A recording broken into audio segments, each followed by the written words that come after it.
반갑습니다. 처음 왔는데 분위기가 조금 처음 와서 그런지 조금 뭐라 해야 될까 어색하긴 하네요. 제가 김영재 전사님 위해서 계속 기도해 주십시오. 몸이 아파서 지금 아예 오늘 나오지 못할 상황인데 오늘 또 이런 기회를 통해서 여러분 만나게 돼서 반갑고 하나님의 음성을 듣는 귀한 시간 되시길 바랍니다. 변화하고 계십니까? 올해 한 해 변화하는 대학부 이렇게 붙여봤는데 아까 제가 포럼 들으면서도 그렇고 좀 말씀드리고 싶은 것은 그 성화, 거룩해진다는 거잖아요. 근데 이제 성화의 개념에는 두 가지 개념이 있어요. 뭐냐면 동적인 성화와 정적인 성화가 있어요. 정적인 성화는 우리가 거룩해진 거죠. 우리가 선택받아서 하나님의 택함을 받아서 이미 거룩해진 구원을 의미해요. 그런데 동적인 성화는 우리가 계속 온전해져 가야 되는 성화를 이야기하죠. 근데 이제 많은 학자들이 크리스찬들이 성경에 보면 이제 동적인 성화를 계속 얘기하는 부분들도 있으니까, 그걸 강조하는 부분도 있으니까 우리의 행위 따라서 구원이 뭐 없어질 수도 있다, 뭐 그렇게 말하는 분들도 계시거든요. 근데 여러분, 우리가 받은 구원은 동적인 성화, 절대 움직이지 않고 변하지 않는 거룩함. 이미 우리는 거룩하게 부름을 받았기 때문에. 그런데 우리의 삶을 늘 거룩하게 살아가야 되는 온전한 성화의 그 길, 그 과정에 우리는 놓여 있는 거예요. 그래서 여러분이 내가 삶을 잘 못 산다고, 온전해지지 못한다고 혹시나 구원이 흔들리지 않을까? 조금 이 개념은 헷갈리지 않았으면 좋겠고요. 왜냐하면 그런 걸 가르치는 분들이 많이 계시니까요. 오늘 말씀은 저는 대부분 다락방에서는 여러분 메시지 많이 들었던 본문이 13절부터 20절까지일 거예요. 그렇죠? 그런데 저는 앞에 부분도 너무 중요한데, 특히 우리 다락방 2세대들, 우리 이제 앞으로 이끌어 나가야 될 후대들은 21절부터 28절까지도 굉장히 깊이 주목해서 주의해서 봐야 될 내용이기도 해요. 그렇다고 생각을 해요. 오늘 제목이 제자도, 이건 칼 도자가 아니라 길 도자죠. 제자의 길, 예수님이 제시하신 제자의 길인데, 예수님이 사역하던 당시에 예수님을 쫓아다녔던 세 그룹이 있어요. 첫째 그룹은 종교 지도자들 그룹이죠. 종교 지도자들이라 하면 바리새인, 서기관, 사두개인, 뭐 이런 사람들이 예수님과 제자들을 쫓아다니면서 어떻게든 이제 그 틈을 잡아서 약점을 걸어서 이렇게 고발하려고. 두 번째 그룹은 우리 앞에도 보면 나오죠. 14장에 보면 오병이어로 5,000명을 먹이셨어요. 대단하죠.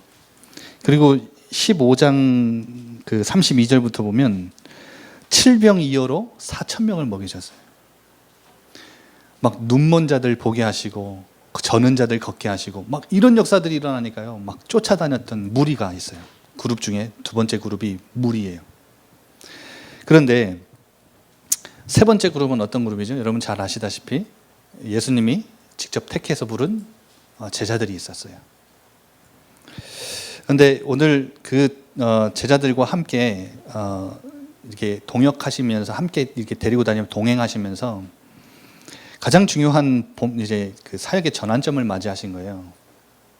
그러면 사역의 전환점이라 했을 때는 글씨 잘 보이세요? 오늘 21절에도 이때로부터 이렇게 돼 있잖아요. 그러면 이전 사역과 이후 사역이 있겠죠. 그럼 이전까지는 예수님이 제자들을 계속 데리고 다니시면서 뭘 보여주신 거냐? 빌립보 가이사랴 지방은 예수님이 활동하던 갈릴리 지역하고는 좀 떨어진 지역이에요. 일부러 이곳에 데려가신 이유는 빌립이라는 헤롯이 가이사 이름하고 합쳐가지고 완전히 이제 심각한 우상들이 가득한 그곳에 가서 이제 사람들이 인자를 누구로 하더냐 이렇게 질문하시죠. 근데 이 질문에 제자들이 대답하기를 사람들이 세례 요한, 엘리야, 예레미야 선지자 중에 하나. 이거는 간단하게 설명드리면 메시아를 기다리고 있는 백성들, 이스라엘 백성들의 메시아에 대한 개념이 다 자기의 필요에 의한 개념인 거예요. 자기가 원하는 메시아를 기다리고 있던 거예요. 자기의 힘든 이 육신적으로 힘들고 이런 상황이 힘든 것들을 풀어줄 수 있는, 해결해 줄 수 있는 개념의 메시아를 기다리고 있다는 거예요. 그런데 예수님이 이렇게 질문하시죠. 너희는 나를 그럼 누구로 아느냐? 그때 주는 그리스도시요 살아계신 하나님의 아들이십니다. 이 고백을 했다는 것은 우상이 가득한 빌립보 가이사랴 지방에서 너희가 우상이냐 하나님이냐, 이거를 이제 사역의 전환점을 맞이하시기 전에 확인을 하시는 거죠. 그러면 예수님의 이전 사역, 이 사역의 전환점, 이전 사역의 중점은 이거예요.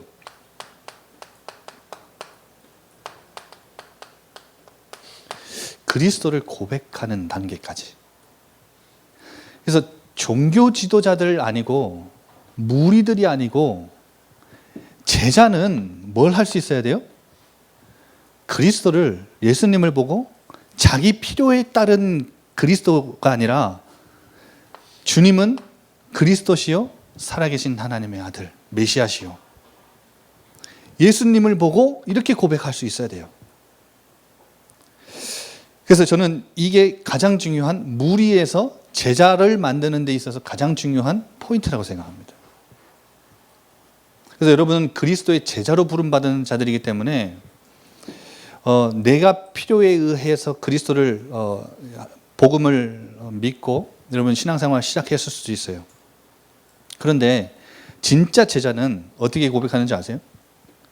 아, 내 문제가 지금 해결되지 않아도 되는구나, 그리스도면 끝이구나, 이 고백이 되어지는 게 제자예요. 그래서 여러분 오늘 이 말씀 들으면서 제자의 길에 대해서 얘기를 할 건데, 나는 무리인가 제자인가 한번 생각을 많이 해보셨으면 좋겠고요.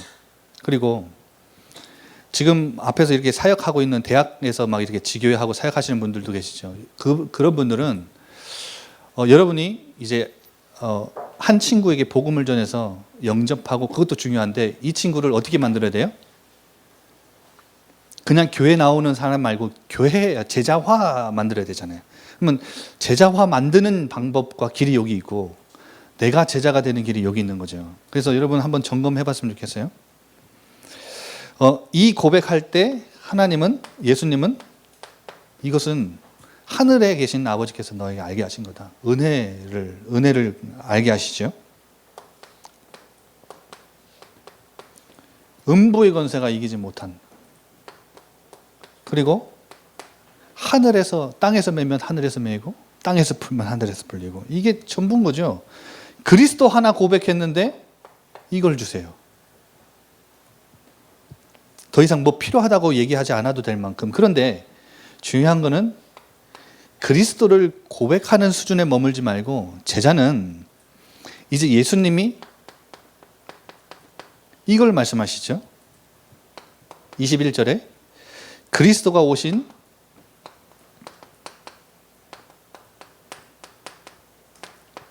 최종적인 목표를 얘기하세요.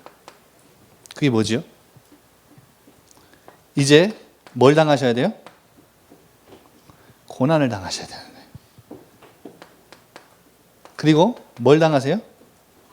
죽음을 당하신대요. 그리고 항상 예수님이 이때로부터 이걸 설명하시거든요. 고난과 죽음을 설명하시는데 반드시 부활에 대한 설명을 함께 하세요. 근데 여러분, 이때로부터라는 거죠. 이 이후로, 그리스도를 고백한 이후로, 제자들이 예수님을 보고 그리스도라는 것을 깨닫고 고백한 이후로 이걸 설명하기 시작하시는 거예요. 이게 사역의 전환점이에요. 그래서 제자들은 예수가 그리스도 되심을 고백하는 그 수준에 머물지 말고 모든 것인데 뭘 해야 돼요? 뭘 알아야 돼요? 최종적인 목표를 알고, 예수님이 이 땅에 오신 최종적인 목표를 알고 그 길을 따라갈 수 있는 게 진짜 제자예요. 그래서 여러분 오늘 본론을 봅시다.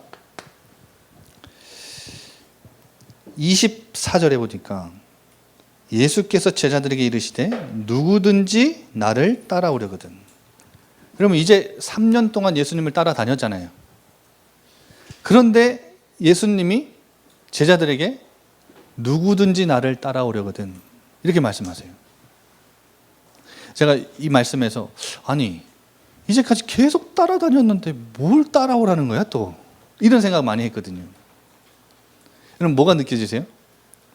아, 성경책 들고 그냥 교회 문 왔다 갔다 한다고 제자가 아니구나. 그런 것 같아요. 현장에서 복음 받고 교회 오는 건 굉장한 축복인데 그냥 교회만 들락날락거린다고 제자가 아니구나.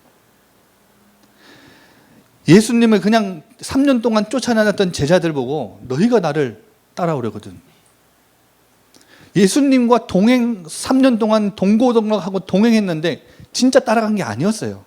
예수님이 진짜 이 제자로 부름받아서 제자들에게 제시하신 제자의 길은 뭐예요? 첫 번째로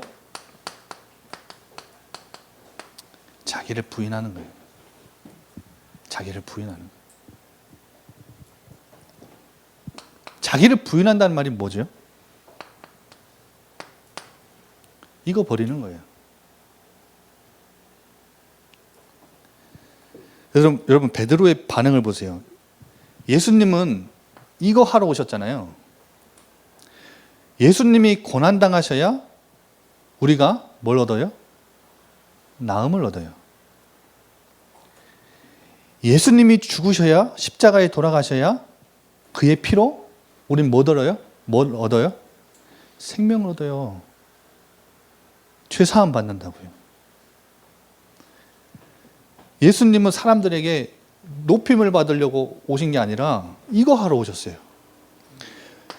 예수님이 죽음을 이기시고 부활하셔야 부활의 첫 열매가 되셔서 우리에게 부활의 소망을 주실 수 있어요.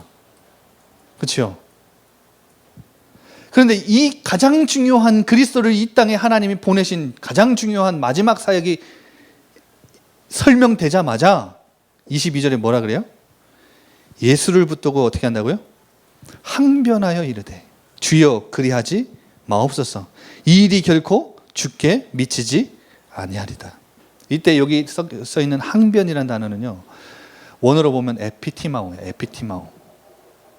여러분 그냥 뭐 예수님 그리하시면 안 됩니다 이렇게 말한 게 아니에요. 상대 의견에 대한 강한 거부예요.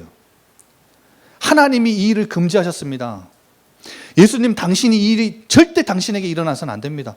이 일은 하나님도 금지하셨습니다. 당신의 생각을 바꾸셔야 됩니다. 이런 강한 거부의 동사라니까요. 에피티마오는. 완강하게 거부하는 거예요. 아니 베드로가 그 전에는 주는 그리스도시여 살아계신 하나님 엄청난 축복 다 받았는데 왜 갑자기 이렇게 항변을 피를 토하면서 강하게 거부를 할까요? 주님에게. 왜 그런 줄 아세요? 베드로의 마음속에 깊이 담겨져 있는 동기가 있기 때문에 그래요. 여러분 이 이후로 마태복음 17장 계속 쭉 보면 제자들이 가지고 있었던 예수님이 이 땅에 왕이 되셔서 하나님의 나라를 이루시는 개념은 로마를 물러내고 로마를 완전 망하게 하고 예수님이 왕의 자리에 딱 앉으셔가지고 임하는 하나님의 나라. 그러면 그 우편에 지금 앉을 장관직이 누가 가장 유력해요? 칭찬받았잖아요. 16절에 이거 고백하고 칭찬받았다니까요. 누가 가장 유력한 후보예요? 베드로예요. 가장 유력한 후보예요. 예수님이 왕이 되셔서 이 땅에 하나님 나라를 왕의 자리에 딱 앉으시면 옆에 앉아야 될 사람이 난데 갑자기 고난을 당하신대. 갑자기 죽으신대. 말이 안 되는 거라. 그래서는 안 되는 거지. 내 자리는 어디가 그러면? 뭐가 가장 깊이 있는 거예요? 동기.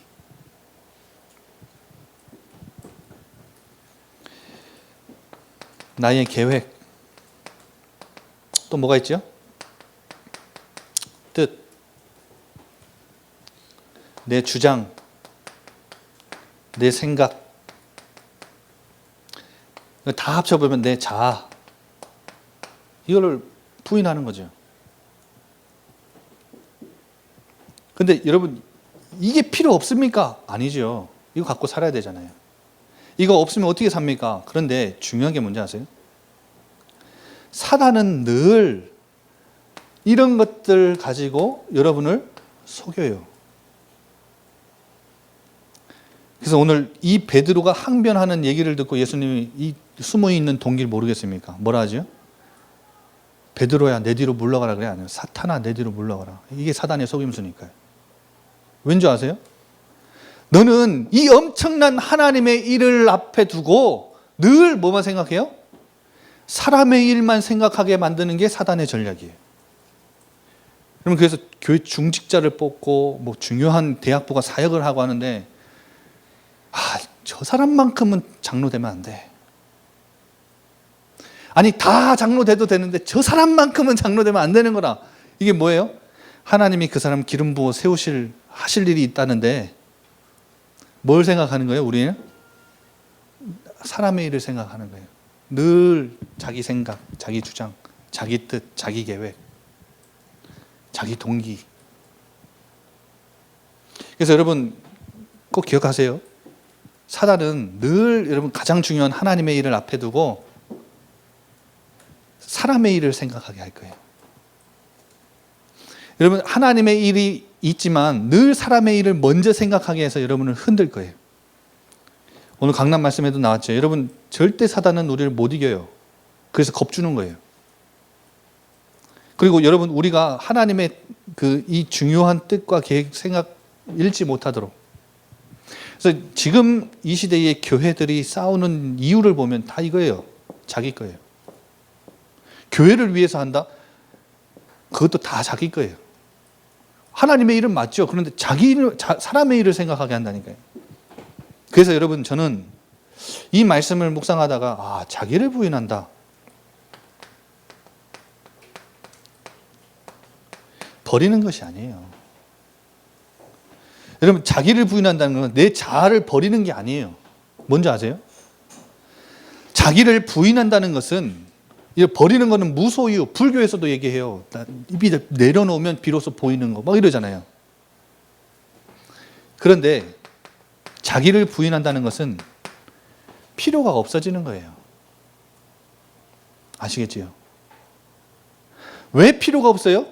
이제까지는 이것 갖고 살았는데 이거 없으면 안 됐는데 내 두 손에 이거 딱 붙잡고 살았는데 여러분 우리 아이들 두 손에 사탕 꽉 쥐어주면 이거 절대 안 놓죠. 이게 전부인 건 줄 알고. 돈 줘도 안 받잖아요. 이 사탕 이거 몇 개 작은 손에 쥐어지지도 않는 거 딱 짚고 10,000원짜리 주는데 10,000원짜리는 이거 막 몇 봉지 살 수 있잖아요. 그런데도 10,000원짜리 필요 없다는 거예요. 이것만 쥐고 있는 거예요. 왠지 아세요? 왠지 아세요? 어떻게 하면 필요가 없어지는 줄 아세요? 이게 필요가 없어지는 줄 아세요? 그리스도가 모든 것이요 완전하다는 것을 여러분 깨닫는 순간, 그리고 이것이 내 인생의 절대적인 답인 것을 딱 붙잡는 순간 필요 없어져요. 더 좋은 것을 받았다라는 것은 이 소중한 것이 지금 내가 지고 있는 것보다 더 중요하고 소중한 것이 내게 주어지는 순간 이걸 내려놓을 수 있게 되는 거예요. 아시겠지요? 그럼 내 것이 필요 없다라고 하는 것은 다른 뭔가의 소중한 걸 붙잡았다는 건데 그게 바로 그리스도예요. 여러분 그래서 자기를 부인할 때 버리려고 하지 마시고 가치를 그리스도 안에서 찾으세요. 그래서 저는 제 인생이 간증할 게 그거밖에 없어요. 제 인생이 바뀌기 시작한 데는 가치를 바꾼 게 아니에요. 하나님이 제 인생의 가치관을 바꾸셨어요. 그러니까 뭔가에 내 인생을 걸어도 될 만한 가치는 무엇이 바뀌기 시작하면서 발견되는 줄 아세요? 가치관이 바뀌면 발견하게 되는 거예요. 여러분 그래서 바울은 이렇게 고백했죠.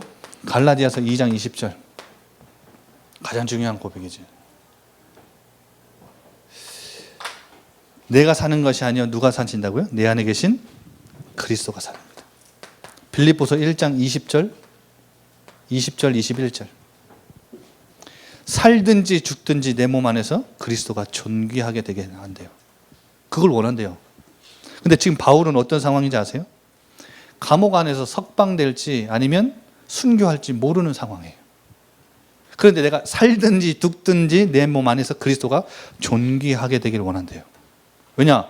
이는 내게 사는 것이 그리스도이기 때문에. 존재의 이유가, 바울의 삶의 목적이, 바울의 가장 가지고 있는 가치와 전부가 누구기 때문에요? 그리스도이기 때문에 죽는 것도 유익하다 그러잖아요. 철저히 날마다 자기를 부인하면서. 그래서 여러분 이거를 다 합쳐보면 뭐라는 말씀 드릴 수 있는지 아세요? 창세기 3장에 나 중심의 삶의 방식을 바꾸는 거예요. 지금 아담과 하와를 넘어뜨렸던 창세기 3장 사건은 지금도 계속되는 거 아시죠?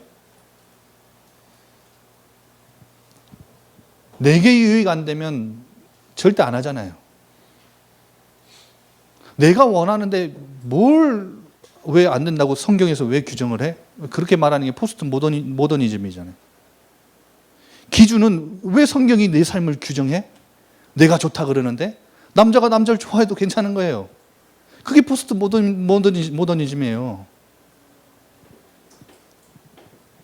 근데 여러분은 제자로 부름받았기 때문에 뭐 해야 돼요? 자기를 부인하는 거예요. 창세기 3장의 중심의 나 중심의 삶의 방식, 사고방식 바꾸는 거예요. 늘 내가 죽어야 가능해요. 어떻게 죽어요? 그리스도가 모든 것이고 완전한 것이기 때문에. 이게 내 인생의 답이기 때문에 버릴 수 있는 거예요. 자기 부인은 그래요. 시간이 많지 않으니까 빨리 할게요. 두 번째로 뭘 지는 거예요? 자기 십자가를 지는 거예요. 이게 제자의 길이에요. 성경책 들고 교회 다니는 게 제자가 아니라 자기를 늘 그리스도를 발견하고 부인하는 자가, 내 것이 필요 없어지는 자가 제자래요.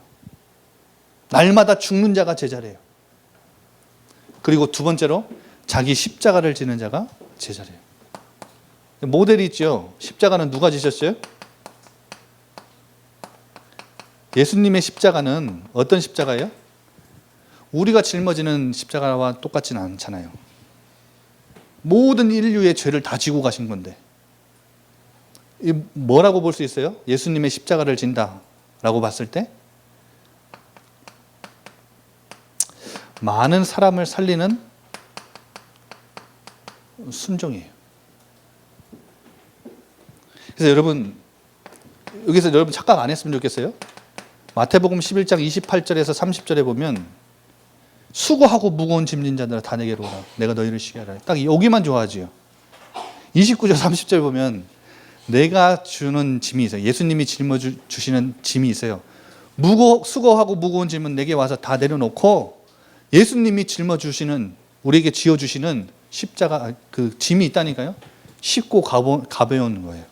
멍해래요. 그래서 여러분 기쁨과 감사로 우리가 마땅히 지고 가야 되는 쉽고 가벼운 짐이 있어요. 그리고 여러분의 소명과 사명, 여러분이 살려야 할 하나님이 없는 현장, 불신 현장, 하나님의 이름이 완전히 땅에 떨어진 현장, 그 현장들에 가서 여러분 하나님의 이름을 높이는, 이게 우리의 십자가죠. 근데 이 십자가가 불편하죠. 십자가 안 지고 가면 편한데, 그래서 여러분 이 십자가를 지고 뭐 하는 거예요? 예수님을 따르는 거예요. 이게 가장 중요한 비밀이죠. 여러분 예수님의 길을 따라가는 게 제자의 길이에요. 마태복음 7장 13절 14절. 멸망으로 인도하는 문은 크고 넓은 문이에요. 특징이 그래요. 그래서 많은 자들이 찾지만 생명으로 인도하는 문은 좁고 협착한 길이에요. 그래서 많은 사람들이 찾지 않는 길이죠. 여러분, 이 길을 우리는 예수님이 걸어가신 그 길을 따라가는 거예요. 예수님은 십자가 지시기까지 자기를 철저히 부인하셨고요. 모든 사람들을 살리는 순종의 십자가를 지셨어요. 그리고 하나님의 말씀에 순종했죠. 여러분 보세요. 이 넓은 문을 뭐라고 표현할 수 있을까요? 지금 시대에 편리한 것. 시대의 흐름 자체가 편리 쪽으로 가고 있기 때문에 여러분, 교회도 편리한 곳을 찾아요. 진짜 평안은 못 주고 있어요. 그래서 여러분은 편리 찾지 마시고 평안을 찾으셔야 돼요. 그러면 예배에 나오는 것도요, 편리하려면 쉬어도 괜찮은데 평안을 얻으려면 조금 몸은 피곤해도 나올 수 있어야 돼요. 그러면 편리한 것만 찾으면 그 속에는 평안이 없어요.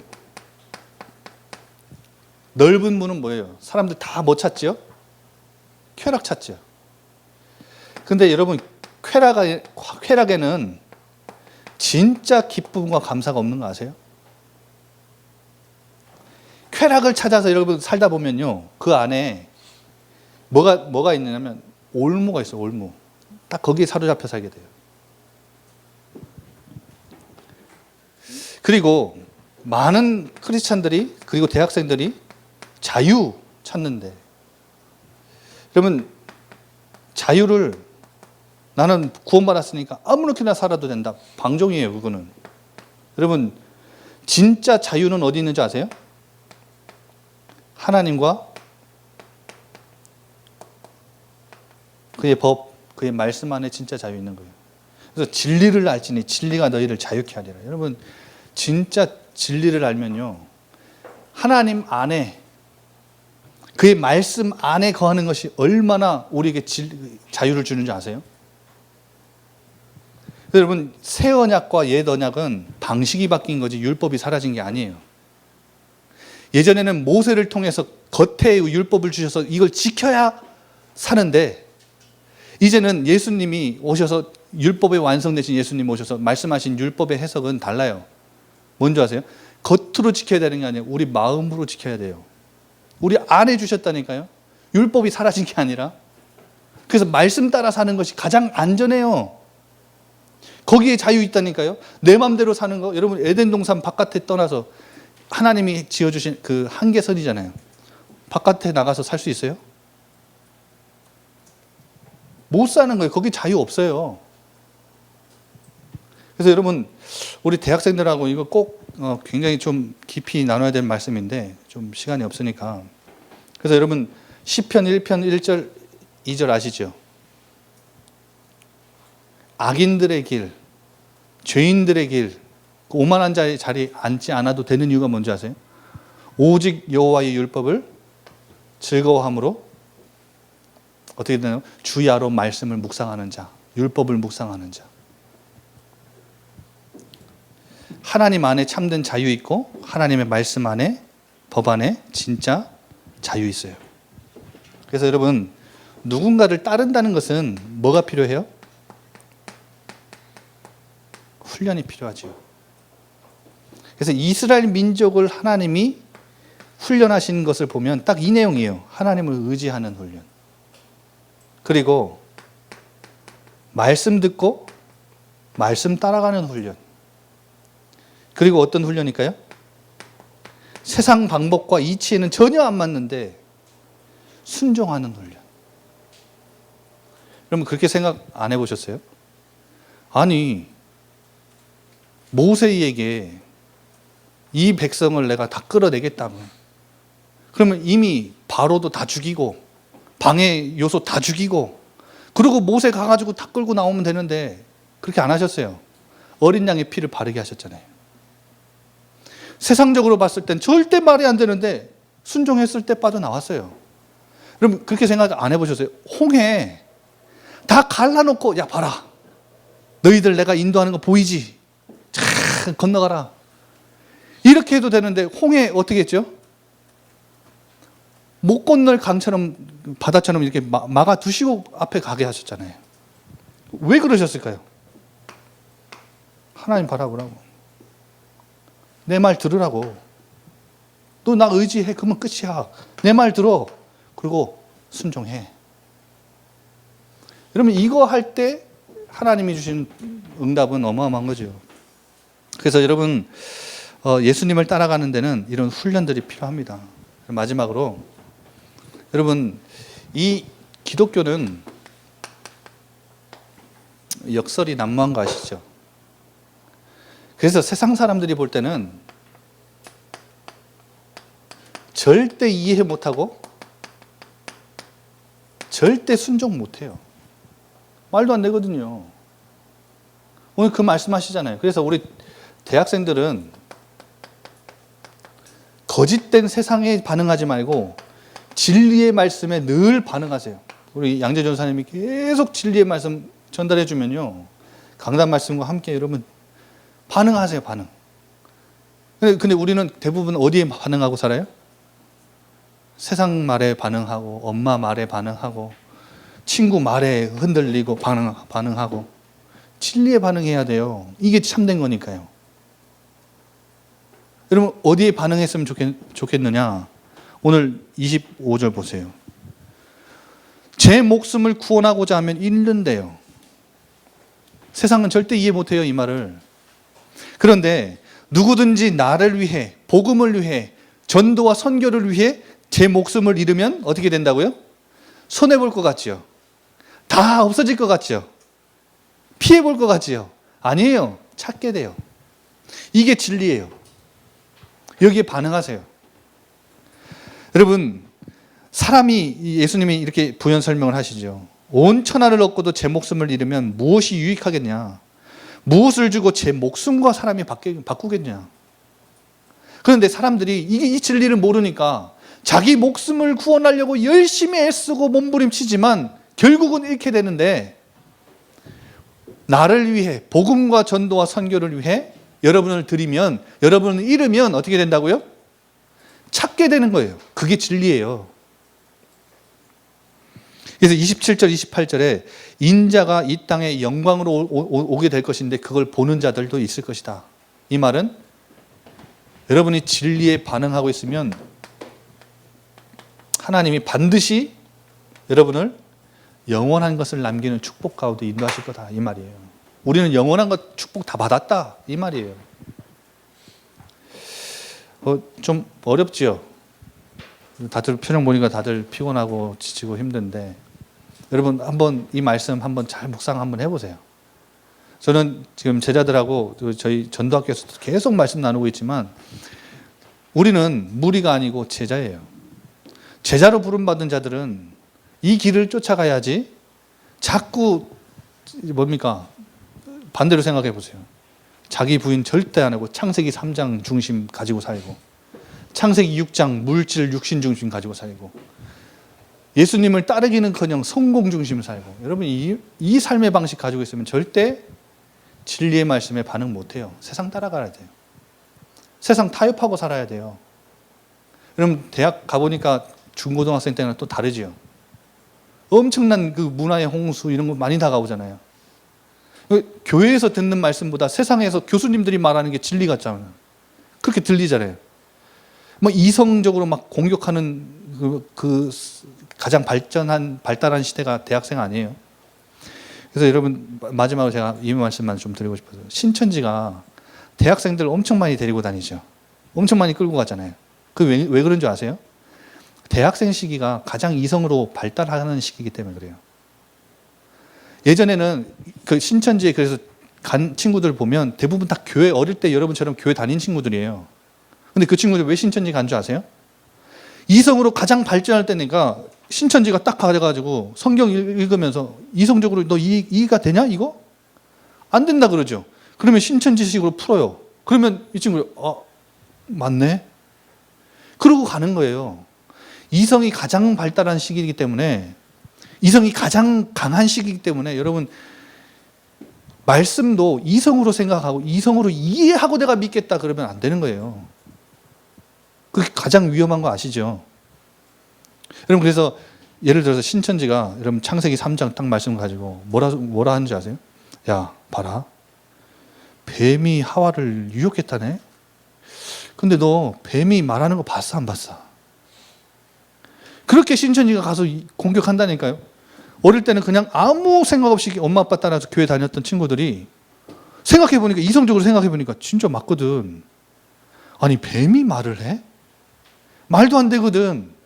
근데 신천지가 딱 거기다 증거를 대놓는 게 뭐냐면, 장로교, 통합측, 뭐 어디 목사님들 설교 싹 보여주면서 이건 말이 돼, 안 돼? 안 된다는 거예요.